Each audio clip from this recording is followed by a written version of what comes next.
सूरज की किरणों में अमृत का वो प्रकाश, हर नई सुबह के साथ यीशु राजा है अब। अंधकार से जो लड़ती उसकी वाणी है आप, उसकी वाणी है आप, उसकी वाणी है आप। अमृतवाणी, अमृतवाणी, अमृतवाणी, अमृतवाणी, अमृतवाणी।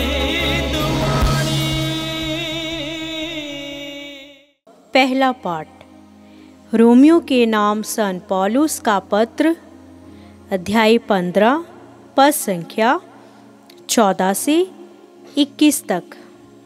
भाइयों, मुझे दृढ़ विश्वास है कि आप लोग सद्भाव और हर प्रकार के ज्ञान से परिपूर्ण होकर एक दूसरे को सत्य परामर्श देने योग्य है। फिर भी कुछ बातों का स्मरण दिलाने के लिए मैंने आपको निसंकोच होकर लिखा है, क्योंकि ईश्वर ने मुझे गैर यहूदियों के बीच यीशु मसीह का सेवक तथा ईश्वर के सुसमाचार का पुरोहित होने का वरदान दिया है, जिससे गैर यहूदी पवित्र आत्मा द्वारा पवित्र किए जाने के बाद ईश्वर को अर्पित और सुग्राह्य हो जाए। इसलिए मैं यीशु मसीह द्वारा ईश्वर की सेवा पर गौरव कर सकता हूँ। मैं केवल उन बातों की चर्चा का साहस करूँगा जिन्हें मसीह ने गैर यहूदियों को विश्वास के अधीन करने के लिए मेरे द्वारा वचन और कर्म से, शक्तिशाली चिन्हों और चमत्कारों से और आत्मा के सामर्थ्य से संपन्न किया है। मैंने यरूशलेम और उसके आसपास के प्रदेश से लेकर इल्लुरिकुस तक मसीह के सुसमाचार का कार्य पूरा किया। इसमें मैंने एक बात का पूरा ध्यान रखा। मैंने कभी वहाँ सुसमाचार का प्रचार नहीं किया जहाँ मसीह का नाम सुनाया जा चुका था, क्योंकि मैं दूसरों द्वारा डाली हुई नींव पर निर्माण करना नहीं चाहता था, बल्कि धर्म ग्रंथ का यह कथन पूरा करना चाहता था, जिन्हें कभी उसका संदेश नहीं मिला था वे उसके दर्शन करेंगे, और जिन्होंने कभी उसके विषय में नहीं सुना वे समझेंगे। यह प्रभु की वाणी है। ईश्वर को धन्यवाद। भजन अनुवाक्य।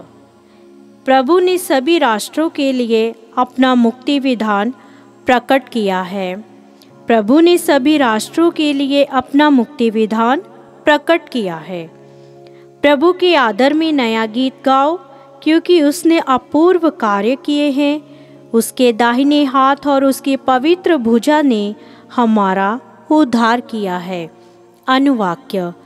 प्रभु ने सभी राष्ट्रों के लिए अपना मुक्ति विधान प्रकट किया है। प्रभु ने अपना मुक्ति विधान प्रकट किया और सभी राष्ट्रों को अपना न्याय दिखाया है। उसने अपनी प्रतिज्ञा का ध्यान रखकर इस्राएल के घराने की सुध ली है।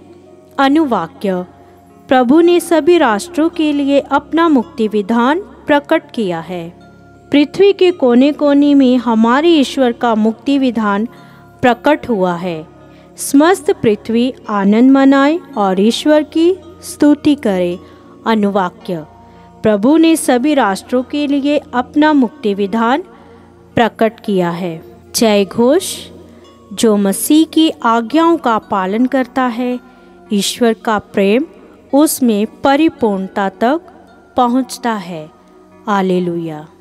संत लूकस के अनुसार पवित्र सुसमाचार, अध्याय 16, पद संख्या 1 से 8 तक। यीशु ने अपने शिष्यों से ये कहा, किसी धनवान का एक करिंदा था। लोगों ने उसके पास जाकर करिंदा पर दोष लगाया कि वह आपकी संपत्ति उड़ा रहा है।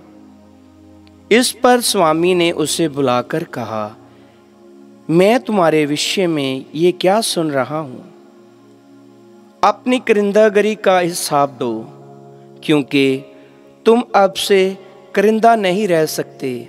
तब करिंदा ने मन ही मन ये कहा, मैं क्या करूं?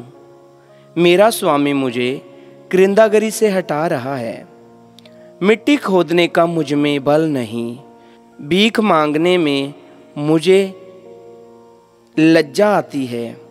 हाँ, अब समझ में आया कि मुझे क्या करना चाहिए, जिससे करिंदागरी से हटाए जाने के बाद लोग अपने घरों में मेरा स्वागत करें। उसने अपने मालिक के कर्जदारों को एक एक करके बुलाकर पहले से कहा, तुम पर मेरे स्वामी का कितना ऋण है? उसने उत्तर दिया, 100 मन तेल। करिंदा ने कहा, अपना रुक्का लो और बैठकर जल्दी 50 लिख दो। फिर उसने दूसरे से पूछा, तुम पर कितना ऋण है? उसने कहा, 100 मन गेहूं। करिंदा ने उससे कहा, अपना रुक्का लो और 80 लिख दो। स्वामी ने बेईमान करिंदा को सराहा कि उसने चतुराई से काम लिया है, क्योंकि इस संसार की संतान अपनी लेन देन में ज्योति की संतान से अधिक चतुर है। प्रभु का सुसमाचार। क्रिस्त की जय।